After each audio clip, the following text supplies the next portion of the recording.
All right, hello everybody. Welcome to another great AES New York section event. I do say so myself. Introduce myself, I'm Roey Shamir. I'm the co-chair of the AES New York section. And I'll be moderating today's event. I want to first of all thank EastSide Sound for hosting us, and I want to thank EastSide for providing the donation raffle that we're giving away later today to our personal guests. I want to thank the EastSide Sound staff and our whole video team here today, Duff and Jeremy, and the panelists themselves who I'm about to introduce.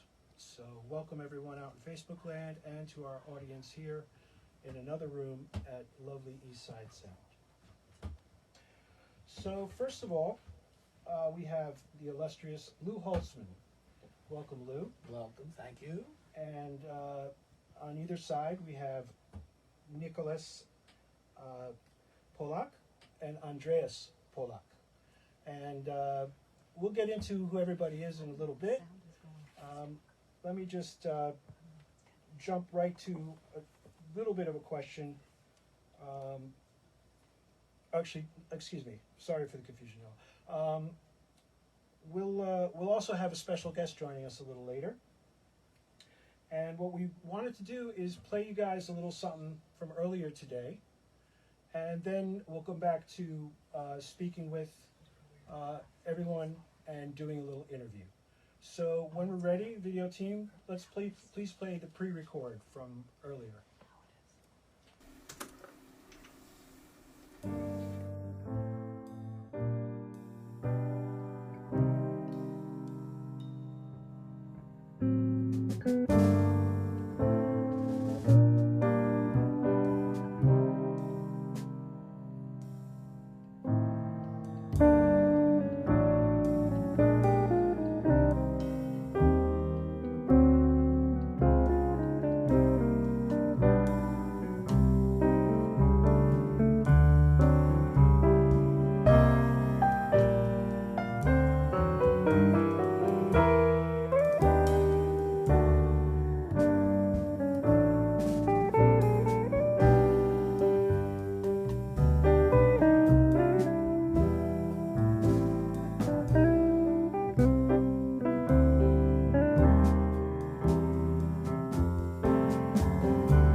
right, great. Nice to see y'all doing your thing musically. Yes, yes. And with some guest players as well. And so let me throw some questions at you guys, and describe a little bit better what your roles in this Eastside world is. First of all, Lou, being the original owner and starter of the place, before we get into your history a little bit, could you just tell us when was the studio first opened, and has it always been in this location on Forsyth Street? No, it hasn't been on Forsyth Street. Around 1968, my old family tenement, I had access to the second floor, and I cleaned it out for my band. We would rehearse there, and I had my dad's old webcore from the 50s, and people would hit on me and say, "Come on, record my band, other bands," and little by little, it seemed put a wall up, put some glass in, and started recording. So your first efforts were in '69? I'd say earlier than that. It was a rehearsal space first, but by '69, I have tapes of 2-track live, 8 mics, 2-track tapes of So friends. as far as statistics of New York studios go, the oldest independent studio. I know you don't want to admit it. Well, And it's been owned by basically the same person throughout the whole history, even though different partners have come and gone.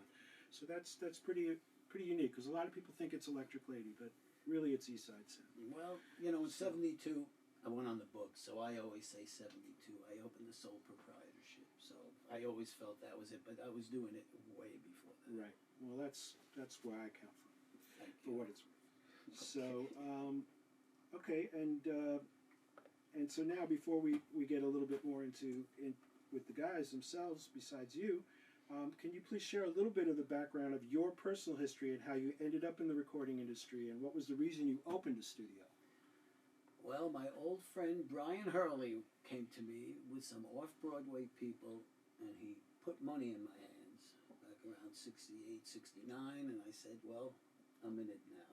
But the reason I got into it, my dad was a singer, a chazan, Catskills, the whole routine, but he wanted to hear what he sounded like.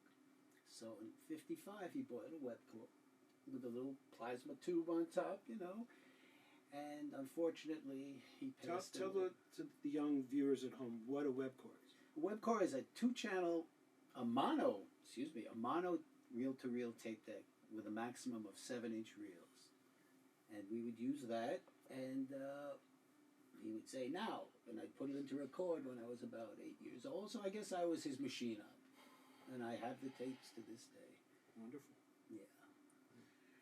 Okay, so that's a very early exposure to recording. Right. And then what moved you further to getting into the industry and to actually taking the, some might say, crazy jump of opening a studio? I met a fella, Arnie Rosen of Audio One, the great engineer, and I came into my mom's store on Orchard Street, and I said, Mom, I'm going upstairs to the studio. And he said, what's a studio? And he went upstairs, and he couldn't believe what the hell I was doing down there on Orchard below Delancey. And he invited me up to Audio One, Sarah Vaughan, and the commercial, The Young Cola. And I was mesmerized. And he said, come cut American Express commercials for us. And I said, oh, I want to be down here. And then Martin Audio, Tascam, professional, semi-pro TAC, affordable for 4 channels on 1/2 inch, and the model, not Series 10, but the Model 10, you had 12 modules. That was it. That made me feel like I'm joining the club now. And so that was the start. And then, That's where you got the bug. well, the bug was there, but the bug really got buggier as time went on. Got fully infected at that Yes. point. You saw that there was a professional path, Sure. and that led you to then decide to take your, say, bedroom operation, And make it break more the walls commercial? out a little more and more in the old tenement, and just it was a blown out old tenement, family tenement. The stores on Orchard Street, back then everything was desolate above, that people moved out. So basically that was one of 2 locations where Eastside has existed? That was the first location. but there's two total, meaning this where we are now is where it ended up, and it's always Yes. been. Yes. Very interesting. Okay, and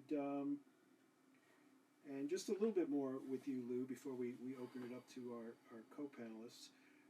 What are some of the highlights and artists and sessions you've had experience with over the many years Okay. since EastSide opened? My dear friend and past friend Jean Lucien, fabulous records, brought in all the Brazilian friends from the early 80s, Billy Hart, Kenny Barron, Tommy Flanagan, all the Blue Note stuff, Arabesque Records, Horace Tapscott, all the, I was, I guess, pigeonholed as a jazz engineer, but I did a lot of jazz sessions with the greats. The facility already had multiple isolation areas and booths and rooms My at that first time? room had an ISO booth for drums and an ISO booth for vocalists. And Grady Tate was a good friend. He'd come there with Buddy Scott and do things. Just wonderful sessions over the years, yeah. And when you moved over to this location, did you right away set it up with multi-isolations? Well, the design I wanted, Pro Tools was taking over. My tape decks were becoming hard disk tables, and I saw it coming. So I said, there's just so much space you have in a Manhattan studio, and I felt, let's go ISO booth crazy and cater to the people who want to have isolation, because there were plenty of rooms back then that had, big rooms, great. Right. I So couldn't you do built that. it and they will come. That's why you were already in that market, but this is why a large majority of the clientele here are acoustic recording, jazz, classical, and otherwise. And they know they can get a good tight sound, and they can set up in the room. But the bulk of the room, to have the booths, people have more flexibility, and You gave Tony Bon Jovi the idea because then he went and did it with Power Station. So, okay. So Okay. let's. I understand that perhaps some of the audio was muted at the beginning, so hopefully you guys are up to speed with everything. Basically, let me continue with the introductions. And we'll fast forward the timeline a little bit because what we've been talking about up until now is Lou and the history of the place and some of his remembrances. Fast forwarding to today, there's new ownership, and that is in the Polacks, both Andreas and Nicholas, the father-son team. And so let's find out a little bit about them through some questions from your friendly moderator, me. So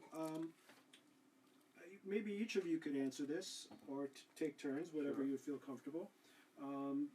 But please tell us a little bit about your background prior to becoming the new owners and operators of EastSide Sound. Is this a studio world and so on, or whatever your interests have been up until this time, which is actually already a year ago that came on. But please share a little bit about you guys. And nice to see you today. Thank you for joining us. Thank you for inviting. Thank you. For coming and hosting this. Pleasure. So, Andreas, why don't you tell us a little bit about you, and then we'll go over to Nicholas. So, first, thank you, and I want to thank it's a great honor to be here, and it's great to host this event for the AES Society in New York. It's a privilege to be in the studio with Lou and a great staff. As you mentioned, the studio is the oldest, or one of the oldest, whatever. Yeah. But very old. Well established. Studio, well established, and still running today. And the studio started in Orchard Street. It's a few blocks. We just passed. We had a used to coffee be the there. entrance. You can go right through Orchard Right. to Allen. So it's a place where a lot of music happened. The beginning of the 20th century actually. Immigrants. And Orchard Street, you had carts, owning carts, and Grandma and and Grandpa. It's a very historic place. So, for me, it's incredible because New York, and especially these parties where music and jazz, which is I love, of course, and a lot of the musicals, and so much stuff started here. So. Prior to not being a native yeah. New Yorker, you can appreciate it maybe even more than some of us native New Yorkers. Although we like to remember it as That's well. it. I think the whole world looks at New York and as a very special hub for music and culture. And I was lucky enough to, when I was studying, I went to Berkeley College, and I used to come to New York, and I said, wait, this is the place to be. The Yeah. energy. Yeah, the energy. I studied music and jazz and film scoring. So my previous life was, I traveled around the world, but basically I've been involved in music since I was very, very little. My mom introduced me to music when I was, I don't know, I can't remember. So there was always music in the house. And musicals, classical music, Bach and Mozart, and you name it. Plus also, the tradition of the Jewish tradition of Lou's father was Cantor. a cantor, and we grew up with that also, and my ear was always listening to jazz, and as a kid I used to watch cartoons, and I never realized before I went to Berkeley, the Flintstones is rhythm changes and so on, and all the music also. I've had several studios during my life, and I've opened and closed, and I've been a businessman also, and so in 2016 we got a place here in New York and started fishing for a place to land, to have a studio. Finally, after I a few didn't years, realize that long. I didn't realize that. after a few years, that was 2022. I met through a very special friend, Claudia Cunha, who's a great singer in New York. She's a Chilean singer, and she was a friend with Mark. She's been recording here a few albums, Mark Russelli, and so I came to have a chat with Mark because Nico and I were looking at another place, and Yeah, we looked at like 2 or 3 places before here. yeah, we looked at a few places. Nothing compares to this place. No. Yeah, as I comment, like. it's Well, the you best knew you room found ever. your magical place. Yeah, I was, in the same room. We came in, had a chat with Mark, and and then Mark goes in and calls Lou. Mark comes into the B room. I'm working. He goes, I think you should come out. I think you should talk to this person. So we started talking, and it was instant magic, and chemistry was perfect, and Fast forward. and it was very fast forward, and we decided that this is the place, and So basically, about a year ago, you guys made your deal, and you guys became the new co-owners or new owners, both yourself and your son Nicholas. yeah, we don't seem to have enough of music and studios and recording, and Well, so once again, it's that bug. it's That that we all- bug, yeah. He's got the bug. Yeah. So we were having so much fun, recording this. Lou was engineering what you just This is- saw, and We needed this. This was yeah. a good moment. this is a composition by Nicholas. Very nice. And Does it have a title or is it untitled? Still untitled. It's Still pretty new, untitled. so That's a title. Still untitled. still. Really excited. Yeah, nice composition. Okay, and Nicholas, tell us a little bit about your background too.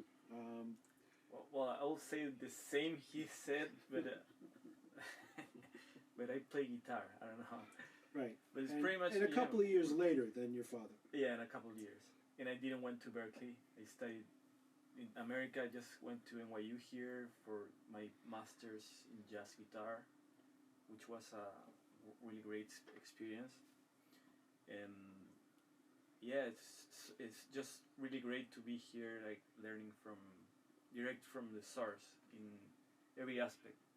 It's really different coming from a smaller country, very far away. Which is? Chile. Chile. Yeah. Yes, it's different life, much more relaxed in many ways. I mean, New York is crazy compared to pretty much any other city. But yeah, here music like happens all the time, everywhere, and this studio is like a point where everything like converges. Also, like one of the things I most liked about this place was that all my heroes happened to record it here. So for me, it was like, oh, I mean, this is a dream come true to be part of it.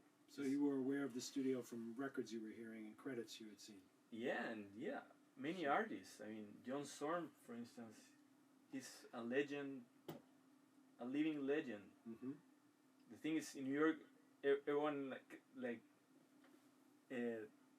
we kind of get used to be part of it, Right. and because we don't see it from the outside. Your threshold has been reset to a certain extent Yeah. as you've been more and more immersed here.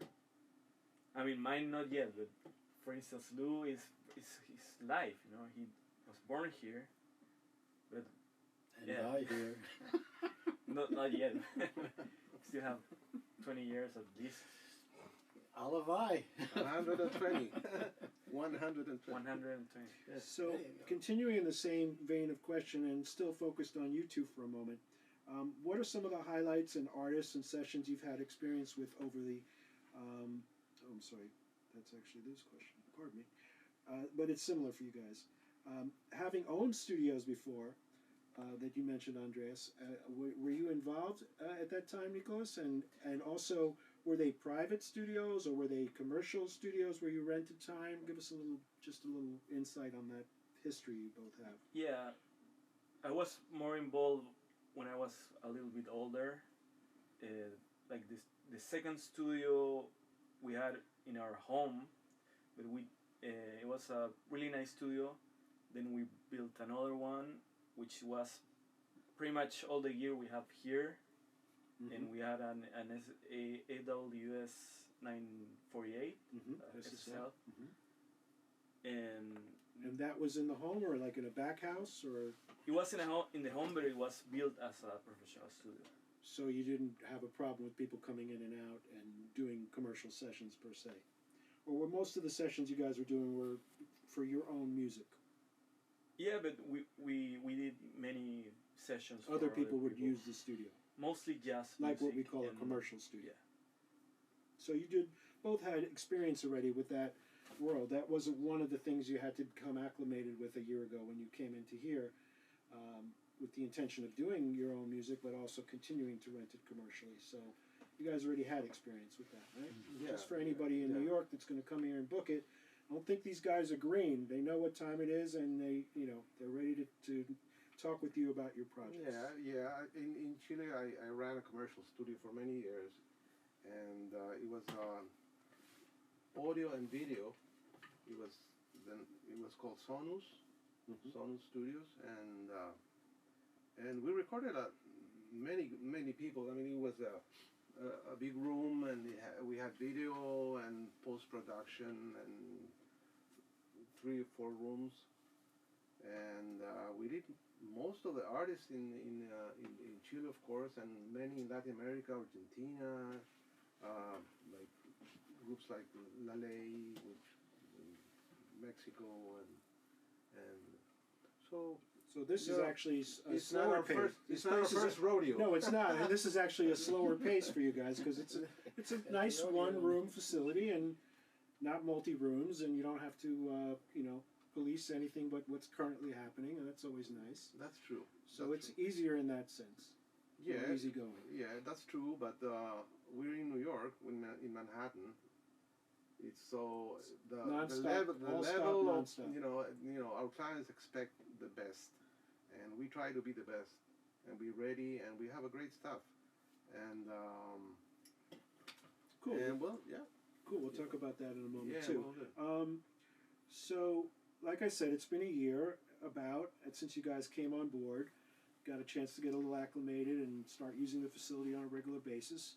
Could you please tell us a little bit about, sorry, reading and speaking. Can you tell us a little bit about some of the things that have changed since you came on board? Maybe besides that, also maybe some of your favorite gear, because you have a lot of wonderful gear, but some specific things that stand out that you guys are big fans of using. And any interesting highlights in terms of artists or sessions so far that you've seen during your time here?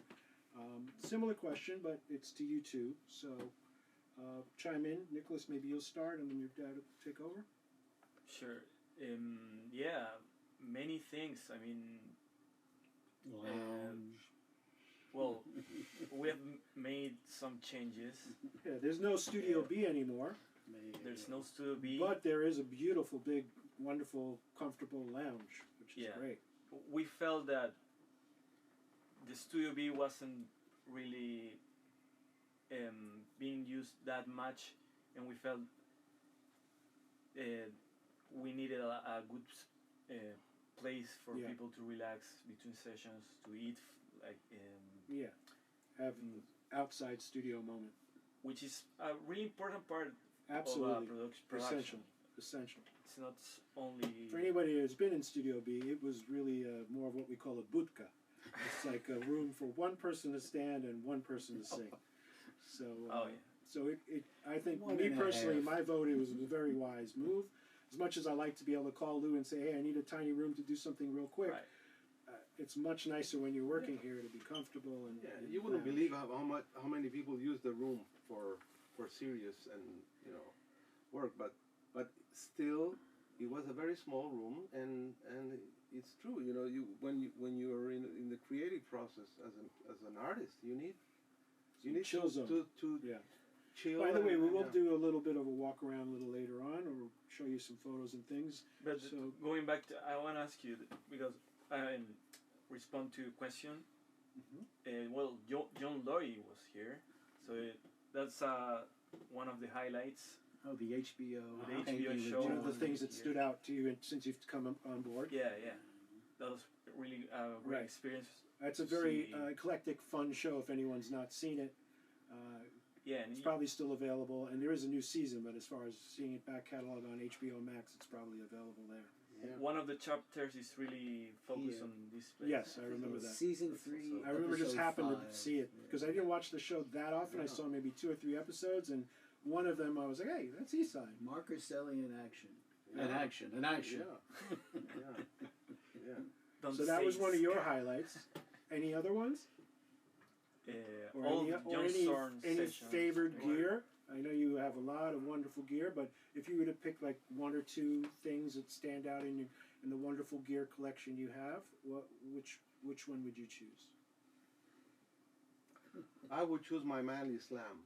I like it. Yeah, that's my favorite. Yeah, Ivana, Pre- Ivana, excuse me, Yeah. Ivana. It's right Manly. in front here, and we put it right in front, so it's the go-to for me. It's a great box. We have some Yeah, the great new Neves, toys is Neve always the best 1073s and toy, all, right? but the newest. the newest thing. Yeah. Yeah. So we got your dad's vote. How about you, Nico? Yeah, I will go with that answer. Like, The the newest Slam? toy in this case it can be nothing is better than the newest toy we have, which is the Neves Okay. 1073s. The new Yeah. 1073s that you got in. Could The I new interject- old say- 1073s that you got Could in. I new old. interject one thing? Yes, We please. were talking sessions here. I forgot to say, we had Les Paul here for over a yeah, week. I want to say that. Yeah. Tracking That was a Peter standout. Frampton and Will Yeah. Lee, of course, and Hiram Bullock and Buddy Guy had to get home early to do his garden in South Carolina. He was here at 7 a.m., but I had Les Paul.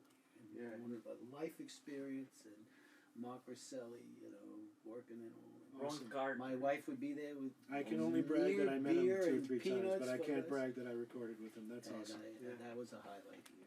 I Yeah, should've said that, it's but in YouTube. Anybody can just go, Oh, you have go a to clip of it? YouTube. Les Paul No, it's chasing a sound. it's a whole. You have a Episode. recording of that episode here. Yeah. Yeah. Awesome. 10 minutes in, Les Paul chasing sound, Cool. PBS American Masters. Very cool. What a guy.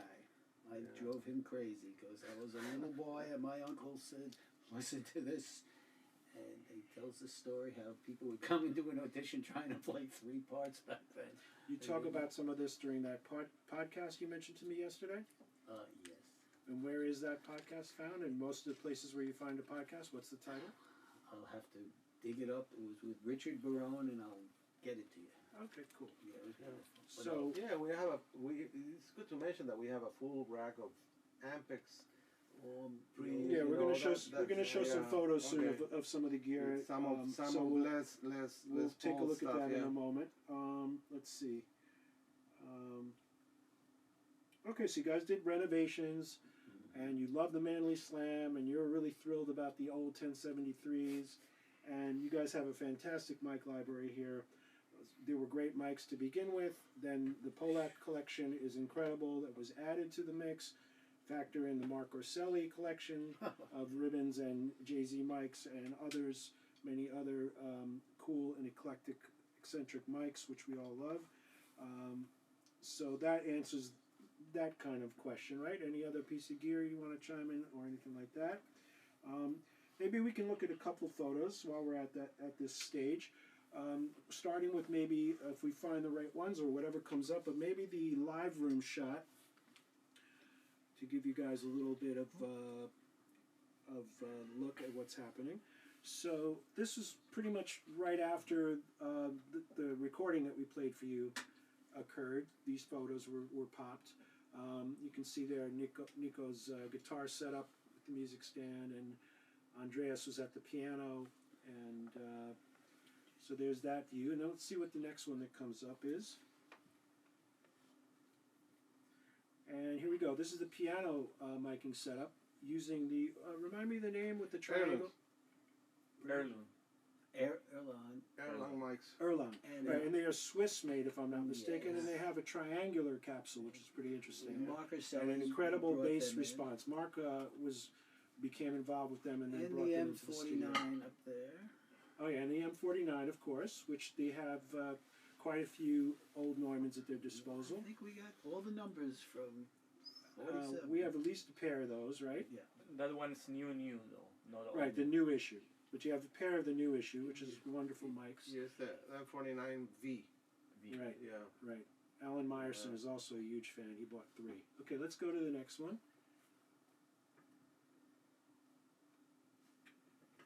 We're seeing it a little on delay here, guys, so just forgive us for a moment. We're in the bass setup now, and if I'm not mistaken, that's a FET 47. No, that's a Tube 47. And Pardon the me, my eyes are a little KM84. and a KM84. And that's in a little bass booth, which is located right next to the guitar amp room. But we'll see those coming up. We can bring up the next guy.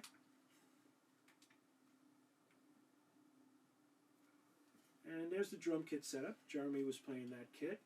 We've got some nice vintage We Sennheiser have 421 there on the wonderful tom. collection of Rogers holiday drums from my original owner all the way up from the early 60s, the Dave Clark 5 days and all that. We have them all here. And then we also have a newer set of drums that the guys brought in, which is the DWs. Big set. And probably there's more in Lou's basement or apartment that we don't know. But a very wonderful drum kit library. There's a cool effect on the cymbal. And so just showing you a little bit of the drum booth views from the day of recording and just in general. If it's going to be a 421, it better be an old one and We have an old white one. I happen to have some, but I'm not crazy about the new 421s on toms. But anyway, that's my opinion. That's What amp is that? That's the amp room. Okay. And so we have. What's we nice have about the all- amp room yes, is it's a yeah. small room with all the amps isolated, with a couple mic stands available to put whatever favorite mics you want, and it's separated and isolated in such a way that it doesn't really leak too bad, and it's right near the bass player room as well. So of course we don't have the guitar player in there because we want to give them a little room to work, but it does actually have a line of sight if there was a musician in there. That's one of the beautiful things about all these ISOs. Is they all have line of sight to the other musicians. Yeah, that's we were using for this recording. We were using the Fender Twin, and we had a Royer mic and a SM57 lined up. So Royer 121. Royer 121. And do you guys have that new clip they made that holds the two together at the right? That's a great clip. It's a useful accessory. So that next photo that Duff was bringing up was the VAC amp rack, if I'm not mistaken. The old full of VEC tubes. 300 series. Some and RCA 600s. devices on top there, correct? What's the model? Ampex. Those are Ampex 601s up there, and then the 350 ones from the electronics from the old. Yeah, Mono 350 ones machines. are the ones I'm more familiar with. The Les Okay. Paul, 8 of them to make his 1-inch 8-track back in the day. There you go, the octopus. Oof, what a guy. Okay. And so, and now there's those lovely Neves that Nicholas was excited about, and Yeah. obviously for good reason, and some Chandler as well. Yeah, we were using straight from the kick and snares to those preamps and no EQ. Mm-hmm. Usually we don't. We're more purist when we do jazz Mhm. days, so we just try to go straight to tape from the preamp. Straight to hard drive. Yeah. Cool. And what's next on our photo roulette? Take it away, Doctor. Okay, a little Focusrite. Always love the Blue Range stuff. I have some of that as well. And some Yeah, Chandler, I that's think, a hiding there in the shadows. Titan compressors Okay. with the buttons, red, Oh, and that's right green, here in front of us. It's green actually and right red, here in front yeah. of us. Yeah. Yeah, and we have the massive passive up there and API 2500 Very cool. compressor. Yeah. Very cool. So We have That's- some really nice we- Pultecs also, new Pultecs, which everyone says are the same as the old ones. And so what else? so this It's this too is many. the stuff we use for the LA2s and My old LA2. Yeah, your and- LA2, sure. the Purple Audios, the 1176s. 1176s. We that's when we We call the 1176 the no-brainer. Of course, you have that No-brainer. Shadow Hills hiding there behind me, which is in that same vac rack. It's a nice piece as well. yeah the Shadow No, Hills. no tubes in that bad boy, but still wonderful piece. Yeah, it has 3 types of Peter's. transformers. Mm-hmm. So we Yeah. use it. What you were listening to was going through the Shadow Hills, in order to tame it a little bit. So that that was it on the will go stereo bus. on the stereo bus. Yeah, Mhm. and And what were you using? Iron or steel. steel? Yeah. Okay. Cool. Setting has to be the same that we use now. No, we were using nickel actually. Nickel. Nickel. Nicholas. Nickel. We were using the nickel, which is a little softer and it's not as heavy on the mid lows, Okay. and just a dB or maximum dB or half a dB of compression. That's it. Yeah, just to run it through that wonderful circuitry that Peter designed. Yeah. Okay, so I think we got a little bit of a gear fix, and for those of us with that jonesing for the gear, let's just talk a little bit music. For all three of you, try to just, you kind of touched on it already, because Nicholas, you said how much you loved listening to records from here growing up. But as musicians, share some of your musical preferences, specific artists that you personally loved to listen to or love to listen to, and maybe even if they're what you would consider influences. Either way, so we'll go for all three on this one. Well, as far as me, I'm an old dog, and I love Donovan, who's been here many times, and I love Led Zeppelin. I'm an old rocker. This is not really me. Me has hair down my ass. But I'm a rocker. I love the old stuff. And I love, the great jazz players.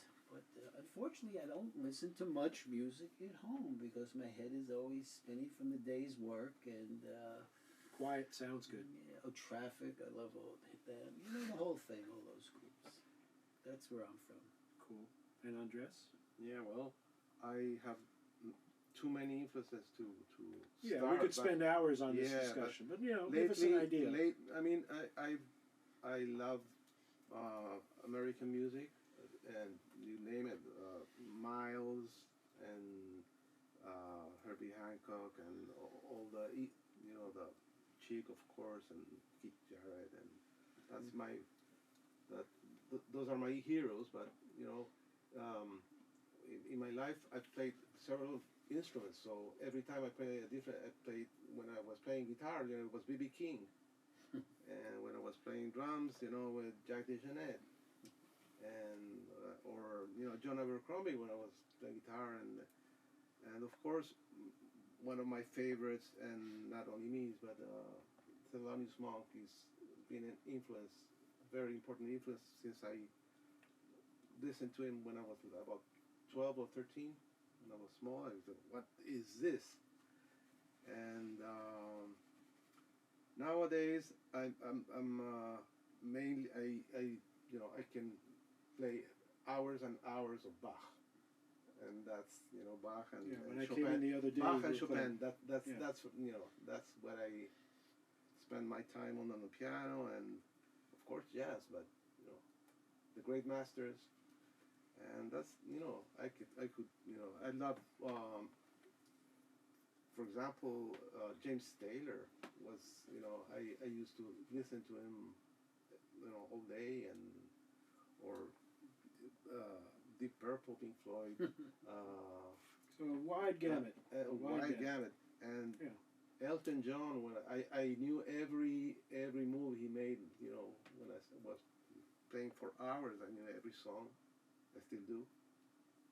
So Cool. I have you know many influences, and the ECM music, Mm-hmm. you know, Manfred Eicher's label. That's a great favorite of all time. Awesome. Could go on for hours. Yeah, well, as we know, this is a generic interview question, and it can fill up a whole interview if you really want to get into it. Nicholas, how about you? Well, I'll say currently I'm more towards a jazz head basically. So I'll try to answer as like a summary of my influence. I'll say the biggest one was Jimi Hendrix first. Yeah, I kind of decided I want to do that, like try to play like that, which is like a impossible task to do. So acid jazz. As, right. I went through that path, you know. Yeah. Like first, I went obviously like all the kids on my age with metal, you know, like Metallica and Iron Maiden, whatever. But then I kind of started to go towards like Joe Satriani, more like guitar driven music, and then I rediscovered like, oh, who's this guy that plays like rock but it's not really rock, and all these crazy licks? What is this, you know? John Scofield. So then I started going the other side, you know, towards more like discovering Wes Montgomery and all the great jazz like Joe Pass. Well, many, Jim Hall, you know, Mm. and also other instruments like John Coltrane, Miles, obviously, all typical jazz influences. That Cool. I mean, when you decide to learn that music, you have to. I mean, actually you don't have to. It's gonna come to you because it's just the history of the music. So Right. you cannot Can't avoid avoid it. it. That's right. Okay, great answers, guys. Thank you. So we saw some of the gear, and we saw a little bit of how you had things set up. Is there any particular recording technique that you would want to touch on, mention as something you like doing a lot? You know, it could be anything. It could be whether it's MS or Decatree or anything. I just threw those out there as you know, MS suggestions. is great.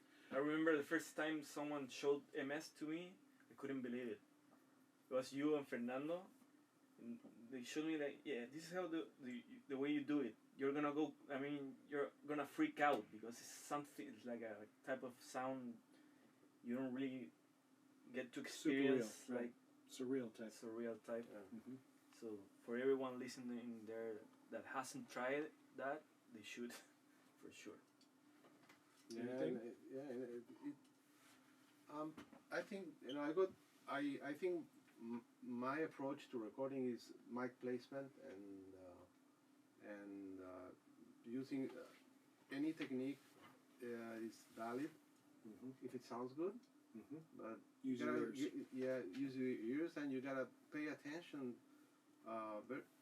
very carefully to what the instrument really sounds like, and I don't know. I get close keep it to authentic.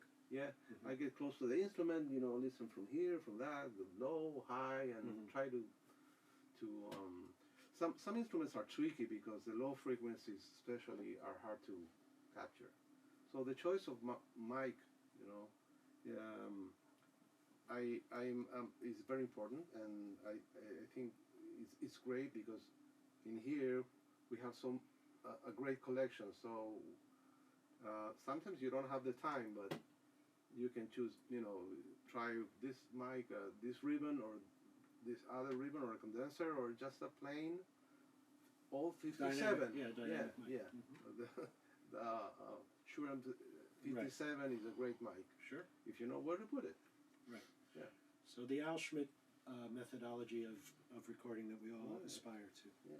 Less is more whenever possible. Exactly. Less is less, Paul. I beat you to it, Lou. AES, Lower East Side. Dealing with a phase is something very complicated sometimes, and that's Especially with something, multiple mics. Yeah. something you really have to pay attention to, because I'm a pianist. I record a lot of piano, and it's really tricky, when you not to get phase issues, and that's something that anybody can practice at home. You have two mics. And a start, piano. and a piano or any instrument, Yeah. and start, Experiment with experimenting. You put the mics in stereo, then Yeah. push the mono button and see what happens. It's incredible how much Yeah. better you can get with placement if you put the headphones on while you're moving the mics and figure out where the spot is. Yeah. That's a little gem Yeah. for anyone who didn't know that already. Yeah. We But we also- always assume people know the obvious. So My sometimes attitude, I state the obvious anyway to help whoever might not be when aware. you start with nothing and you're learning and you don't have teachers and you're on your own, you just have so much equipment, and everything back then was working with busing. You had to sum things, you had to get the reverb live if you're working on a 4-track machine.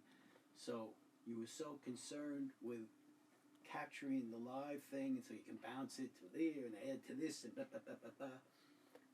back then you had limited budget. You had 421s with a home, and Shure SM81 or whatever. So my approach is, maybe I'm too much of a minimalist. I mean, I really like to keep it simple, because ever since, it was one thing with multi-track tape that we do 8 tracks on 1 inch. My God, I can take the world over now, and if I had a good 2-track, I can be bouncing to that also. So when Pro Tools came, my attitude was just a good placement, good musician, good preamp, and I'm a minimalist when it comes to less mics on the drum set. I get, I'm set in my ways. I'm an old dog like that. And a good room also. The room helps. Yeah, the room. Yeah. Okay. Well, we know that anyone watching for too long on Zoom can, on Facebook or on Zoom, can get Zoomitis. So let's fast forward a little bit so we don't go too long with everyone's time. We do actually have a special guest coming in to join us today. Unfortunately, he was not able to be here in person, so we did a little pre-record, and that's Mark Orselli, and he's the chief engineer here and a longtime engineer at EastSide. So we're going to play that clip for y'all, and then we might even have Mark join us in this environment. Hopefully we'll be able to have that working. But either way, we'll be able to move to a question and answer period. So everyone in Facebook, if you have a question, please put it in the comments, and we'll moderate the question for you. And our guests in the other room are going to join us, and in case they have any questions for us. So let's watch a little bit pre-record that Mark did for us, and then we'll be back. Thank you. Hi, and welcome to EastSide Sound. My name is Mark Orselli. I'm the chief engineer here, and I want to welcome the entire AES New York section to our beautiful studio. EastSide Sound is the longest running recording studio in New York, along with Electric Lady. We've been going at it for 51 years, And I've been here for the last 23 of those 51. I started in 1999 as an intern, scrubbing toilets and making coffee for clients. And I slowly worked my way up under Lou Holtzman, who was the original owner and founder of the studio. Before EastSide Sound, I was living in Europe. I had a recording studio which I opened when I was 17 with an analog console, and I wanted to learn more about recording on analog. And then, of course, digital came along. So I found my place here at EastSide, and it's been great so far. EastSide today has a new owner. Andres Pollack and Nico Pollack have taken the reins a year ago, and we've seen a lot of improvements under their guidance, which I'm sure you'll see in your tour of EastSide. I've been here, like I mentioned, 23 years, and I've been very fortunate to work with a lot of great artists like Lou Reed, Laurie Anderson, John Zorn, Sting, Joss Stone, Eric Clapton, Keith Richards, Buddy Guy, and many, many, many others. I've even won a couple of Grammys, which you can see in our hallway, and I've been here making music all the time in these last 20 years and buying equipment all the time. We have the largest collection of ribbon microphones probably in the United States. You can see the classic 44 in front of me here, recording this interview. And speaking of recording, I'm actually not there today because I'm working with one of our clients, John Zorn, who's made over 120 records at EastSide Sound. I'm his recording and mixing engineer. I'm also his live sound engineer, and today he's doing a show for his 70th birthday at the Miller Theater on Columbia University. So I'm not too far away, but I'm not there physically, but I'll be on Zoom if you have any questions for me after this interview. In the meantime, I want to leave you in the company of the studio and tell you a little bit about the projects that we've been recording, along with those 120 records with John Zorn that we keep making all the time. I'm also producing a Ramones tribute record for a label called Magnetic Eye. I just put out my last record last year on the same label, and I'm recording, and I just recorded a beautiful session for the New York City's Mayor of Immigration Affairs. That was basically a session with 15 different musicians from different ethnic backgrounds represented by the various immigrants in New York. So various instruments, various traditions, various languages. Everyone sang a verse in a different language. So those are some of the projects that happened here in the last month. There's many, many more, and I'm also an avid traveler. I'm jetting around the world, mostly doing concerts, but also mixing shows. For example, I was just in Mexico mixing the 2001 A Space Odyssey Orchestra and Choir to the film, which was an amazing experience. And when I do travel, I'm always in touch with EastSide to make sure everything works and everyone's happy. And I hope you're happy too and having a great time. And let me know if you have any questions later. Thank you.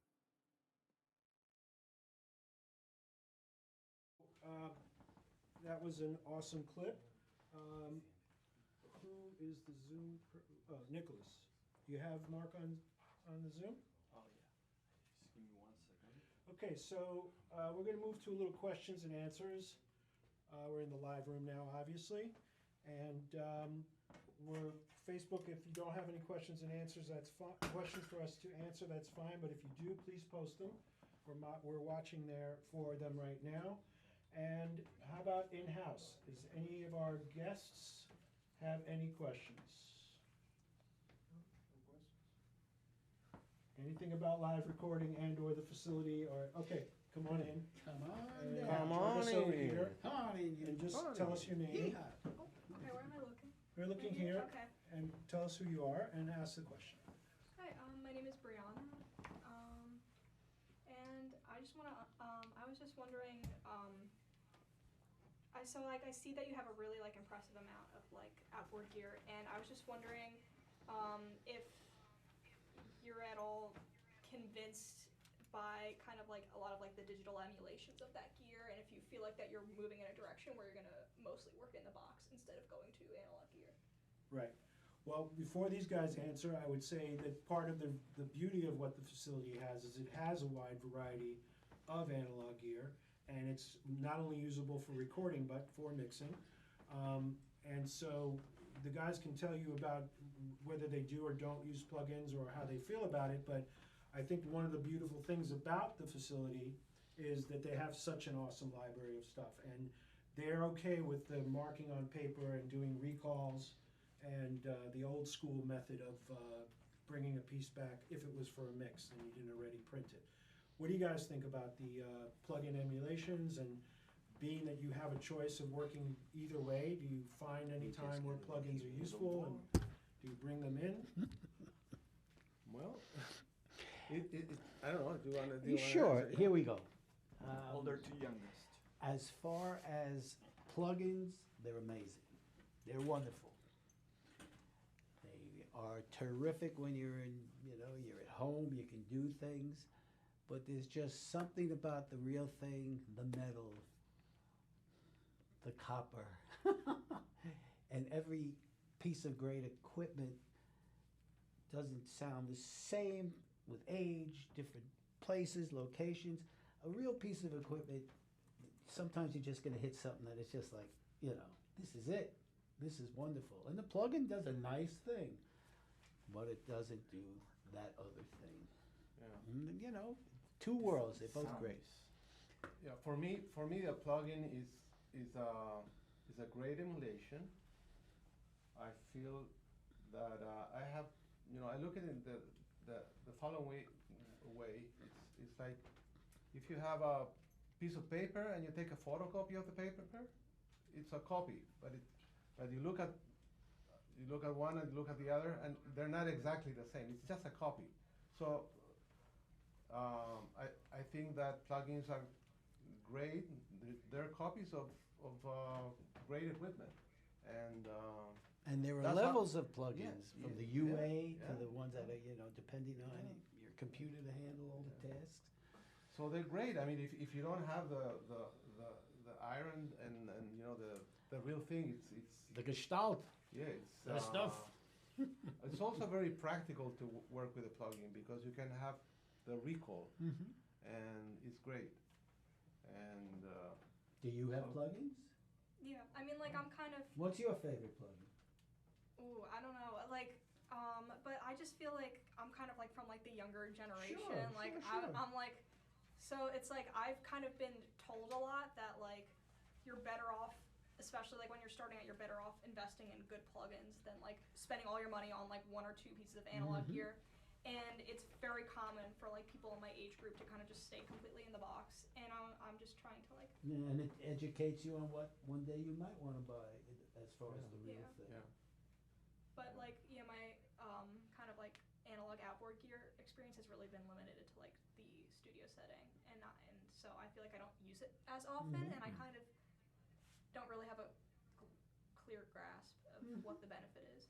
So I just wanted to. It's hard to get hands on, It's That's Right. why large studios, I think, are gonna exist more than people thinks, because more and more it's gonna be harder to get gear on your hands. So the only way to get it is go to a studio, and I'll also say like the workflow is really different from analog to plugins, because you kind of moving a knob in real life is so different from a plugin, and that's something you have to experience to really. So it's a good idea having maybe not the best gear, but get something analog which you can afford and try that first and see like how it's working.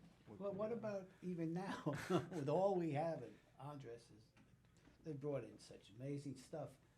I'm still addicted to my Chris Lord-Alge stuff, like Chris Lord-Alge drums. It's like wonderful, and if you're not in a studio, you can do so much, and you can do so much with it when you're in the studio. So there's some plugins that are just they're great. like sort of becoming classics that just do certain things that it's like it's a different thing, that so Practicality of it is Yeah. different. Any other questions? Hit me. Oh, actually, Sure, Yeah, don't be shy. please. We're on the Lower That's East so weird. Side. I Relax. sit down and you guys like standing like. Should I sit down? We don't sit. You want to sit on my lap? I'll sit with you. Sit on Okay, and hi. Oh, hi, I'm Jace. I'm from Freestone. Here's the camera. Yeah, and I'm Angela Paiva student. And I have a common question. Like, you guys did a lot of amazing jobs and cooperate with a lot of amazing players. Is there any advices for the young generation before we get into this industry? Like before we regret it? Yeah. Just don't ask, so what are you here for? Or, just watch, wait for them to talk to you. Maybe I'm talking more like an intern who's coming in. Be invisible. And eventually it comes, you see some guidance and someone spark onto you and show you. But I've had more instances where, just ridiculous situations. I can go on forever. A young man, Hal Wilner, rest in peace, would be in the studio, and we were working on Weird Nightmare, mixing, and Joe Furley, great engineer.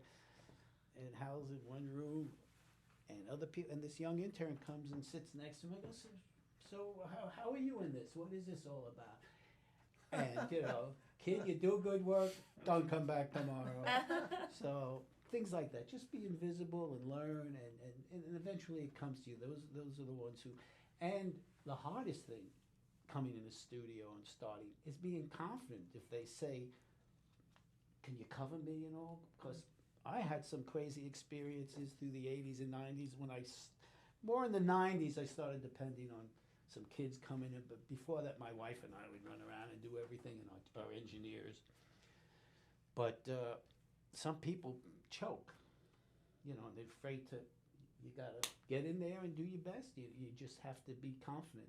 This is the days of punching tape decks and all, and a little more involved. But even today, set up, getting everything together, thinking ahead. Like they're probably gonna need this cable, things like that. Simple stuff, and I'm sure that you'll see. Yeah, it's good to be ready. You ready to intern? Yeah, good to be on time. Even earlier, and be ready to do anything that that reasonably that has to be done in a studio, like cleaning and tidying things up and cleaning and no, seriously, and just learning, watching what, and be ready when something is expected of you, and don't be afraid to ask it, and Yeah, be afraid of. don't be afraid to ask, your immediate boss, and don't, like Lou says, be humble. Don't go into the artist and bother him. And don't talk about yourself. No. Please, they're paying money. They don't give a No. what. So I got one more question.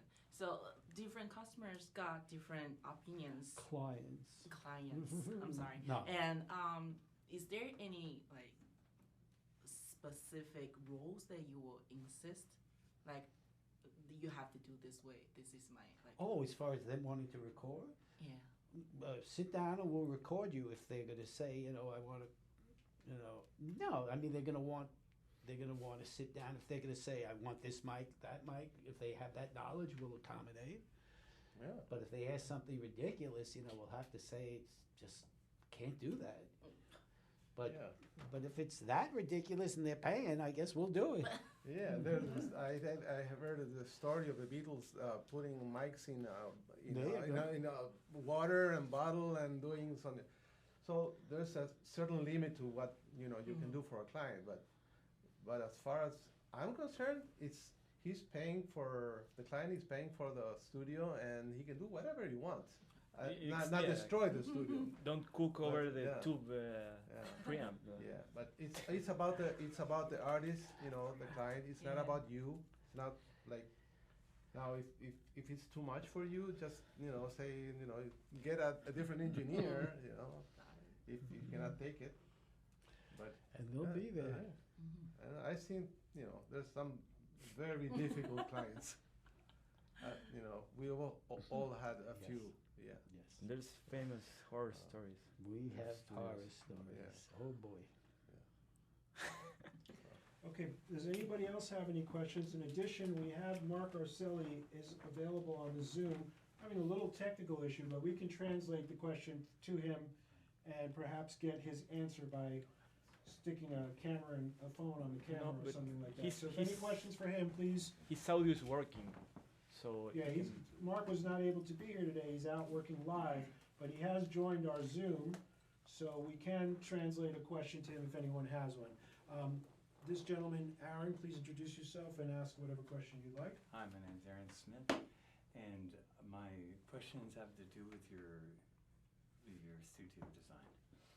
And The room itself? yes, is that Okay, I'll what is go. that material? Oh, well, you know, the material basically, when you rip off the fabric, you know, you're gonna have 5/8 sheetrock, you're gonna have 1/2 inch soundbite, 5/8 sheetrock, you're gonna have 2x6 studs with staggered sheetrock in between, an airspace. If you would look at here, when Frank Comatelli designed this control room, Big Frank, he did Hit Factory, I think the first one. He designed the control room, and that's people who know Frank, that's his design. I asked Frank, can I use your wall design in a smaller capacity in my ISO booth? And he said, yeah, of course you could. And so, thank you. So if you look at these rooms, you'll see that you have two separate walls in this whole place and an airspace between, so they're floating from one another. And, you know, that's the construction. As far as the design, I designed it so a drummer could be comfortable, or we could put a piano in the drum booth Yeah. and the bass booth. And so basically, it was Frank's wall design. I mean, when we took apart the ISO booth, the B room, it took about 60 yards of container space with all the layers and mass amounts. It's posted on my Facebook page. even from back sand. then. under Just- the- We had 4 years of construction outside, going 70 feet down. They were digging to put for the MTA. I didn't lose a day's work. Didn't lose a day's work. So that's the design, and you can see in the windows the split design. The drum booth to the bass booth has 3 glasses, bing bing, and up the middle. So it's a very tight, quiet room when we're in here. Is that Settler, or it's like the material that's on the front Fender of the guitar? fabric. Oh, that is Fender guitar fabric. Yeah. My old room had the vintage beige and brown from my first studio. My mom was our store on Orchard Street. My mom was into dry goods and handkerchiefs, and Not this. she found Wendell Fabrics in North Carolina, and they sell the modern version of this, and it's fire retardant, so if you can't conduct a flame, it'll melt, like everything else for fire safety. But yes, Wendell Fabrics, and this is like the 90s fabric and on, and it is Fender fabric. And is your cloud, is that fiberglass board, like a 703? Everything in here, everything inside the walls is 1 inch, 3-pound density panels, the 3 2x4s, pound. yeah. And how did you build The floor, the best part of this building, I think, and my friend Peter owns this building, it was put up in 95. An old tenement used to be here, it was gutted out, new, and it was from the ground up, steel and concrete. In this building, we had steel and concrete. So you have neoprene wedges every 12 inches, and then you just drop, since we have a cement floor, we drop particle board, grade C particle board, the stuff that isn't fancy, and then you split the seams and you put plywood down.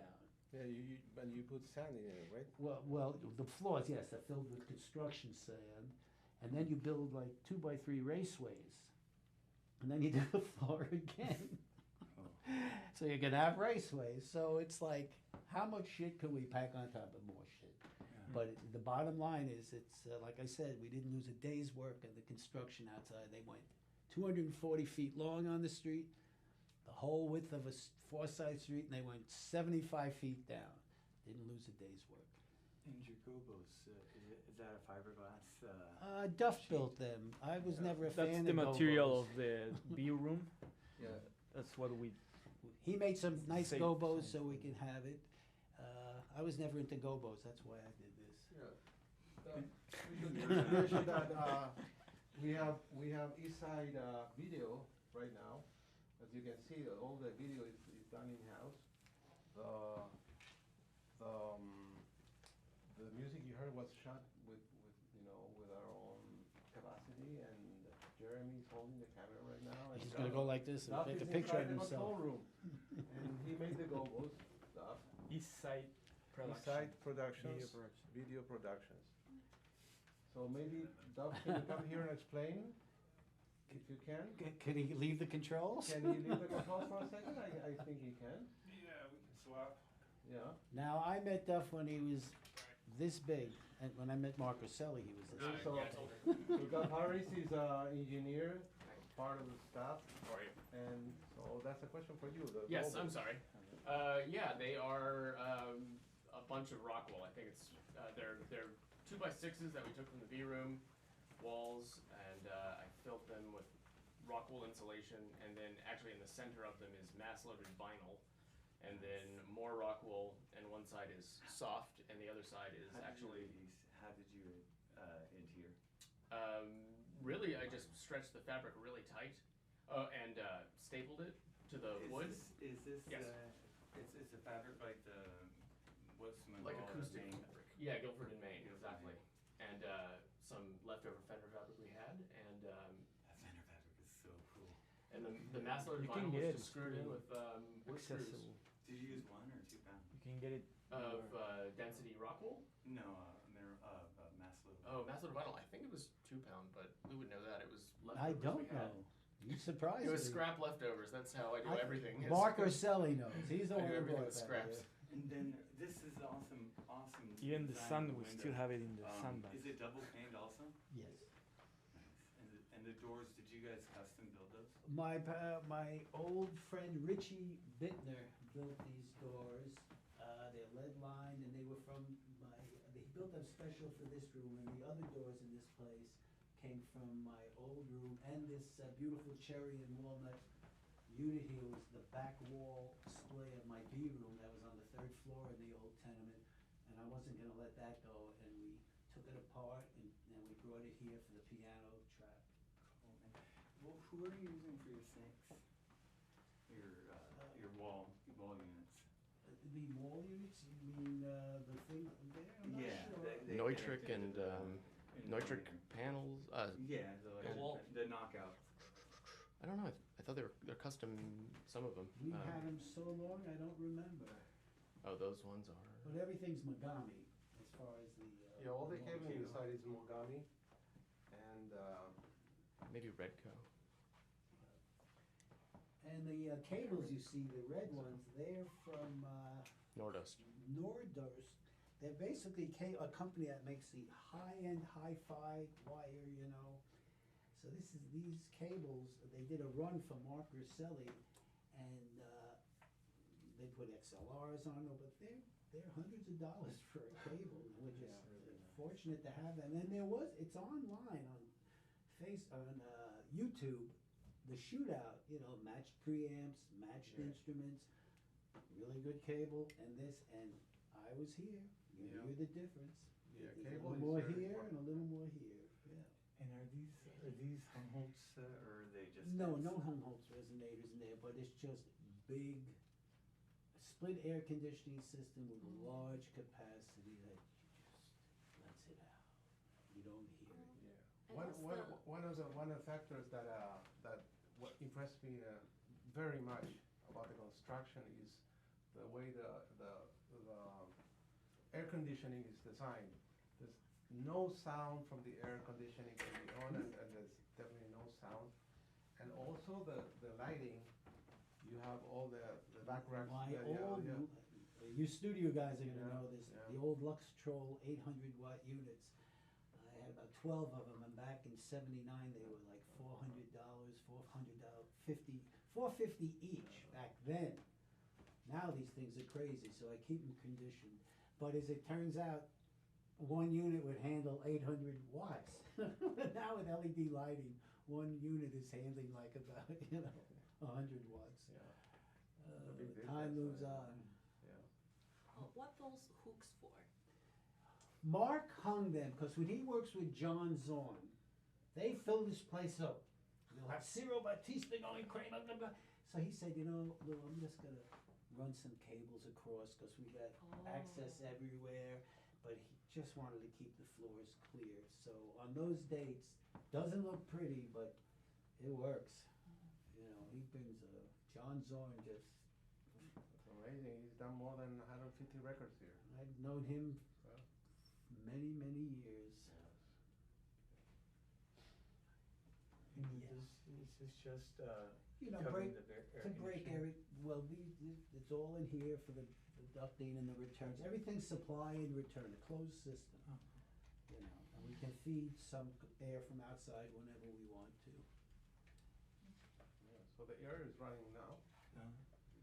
Is that It's very quiet. ERB or a whole house fan? No, you have 3 separate split units. The evaporators and compressors are Okay, I in get the you. front So of the you're building. Japan. There's an air handler in there and 2 air handlers in the ceiling in the other areas. But the actual compressors are by the street. When you walk in, you'll see them in the front there. And that's the hardest part because in my old room, on the 3rd floor, I had this big closed unit with ice up. And the ice up booth was like, please open the door between sessions. The air was so. But in this place, in the hot days outside, people say, can you make it a little warmer? I go, yeah. A little something. We did it. What's this wood? I think that's just like a cherry veneer. It's basically like finished plywood. Yeah. So we have 6 ISOs Yeah, 6. plus the live room. I'll have you know, I Yeah. recorded the. Is he in front of the camera? Philharmonic. We recorded the New York Philharmonic here. Now go figure that out. They set cameras up in every room, and they were going to the Barbican Center in England. So they'd come in 8 at a time. And we were the only studio that could isolate the players. So they had 8, 8, 8, and you put it together. Boom, boom, boom. And the kids had like an iPad, like a giant iPad, and they could hit the cello player. So hit another cello player, hit the flute. So it was this amazing display. This company, Music Jelly, did it. So we had the New York Philharmonic here. New York Philharmonic, yeah. Wow. Yeah, it was Yeah, amazing. yeah. There's a. It's on YouTube, right? There's a video. Yes, of that that. should Yeah, be there, Yeah, yeah. you can look it up. So do I do my comedy routine now? Yeah, no. Okay, please, thank you. Hey, thank you. Okay, so we're back in the control room, getting ready to close this up. We do seem to have Mark in the Zoom now. So, Mark, if you want to just add in anything else, we didn't get any additional questions, but you're at doing some live sound today. So, if you want to chime in, we think we can hear you, and then we'll close out, and we'll do our raffle here for the live participants in our event. Right, I'm here at Miller Theater, Columbia University, mixing 2 shows for John Zorn tonight.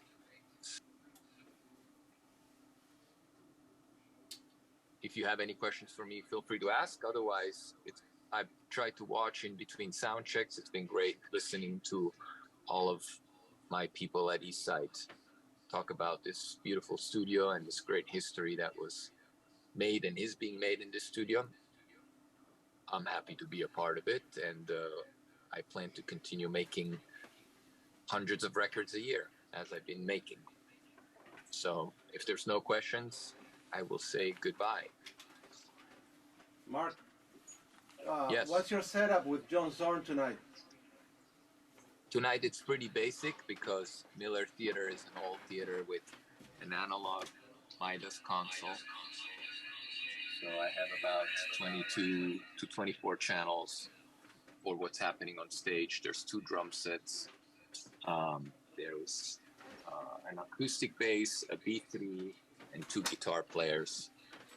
Julian Lage, Jorge Roder, Kenny Wallace, and Kenny Grahowski, and John Medeski are the musicians tonight, together with John Zorn, and this is to celebrate John's 70th birthday.